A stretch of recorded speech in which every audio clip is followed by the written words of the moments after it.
നമുക്കറിയാം 127 രാജ്യങ്ങൾ ഭരിച്ച അഹശ്വേരോശ് രാജാവിൻ്റെ ഏറ്റവും വിശ്വസ്തനായ ഒരു അകമ്പടി നായകനായിരുന്നു ഹാമാൻ.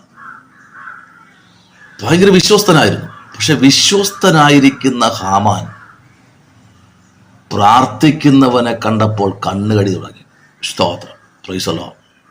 ശ്രദ്ധിക്കണം, 127 രാജ്യങ്ങൾ ഭരിക്കുന്ന അഹശ്വേരോശ് രാജാവിൻ്റെ ഏറ്റവും വിശ്വസ്തനായ ഒരു പടനായകനാണ്. ഏറ്റവും വിശ്വസ്തൻ, സകല കാര്യത്തിലും വിശ്വസ്തനായിരിക്കുന്ന ഒരു മനുഷ്യൻ. എല്ലാ തലത്തിലും ആമേൻ അഹശ്വേരോശ് രാജാവ് വിശ്വസ്തനായി കൊണ്ട് നടന്നവൻ. പക്ഷെ പ്രാർത്ഥിക്കുന്നവനെ കണ്ടപ്പോൾ അവന് ബുദ്ധിമുട്ട് തോന്നി. എന്നാൽ പ്രാർത്ഥിക്കുന്നവന്റെ മുമ്പിൽ ഹാമാന്റെ സകല ഇടപാടുകളും തീർന്നു. ഇന്ന് പ്രഭാതത്തിൽ നിങ്ങളുടെ ദൈവം പ്രാർത്ഥിക്കുന്നവന്റെ കൂടെയാ, ആരാധിക്കുന്നവന്റെ കൂടെയാണ് നമ്മുടെ കർത്താവ്. ഈ സന്ദേശം നിങ്ങളുടെ ജീവിതത്തിൽ അനുഗ്രഹമായിരിക്കട്ടെ. God bless you.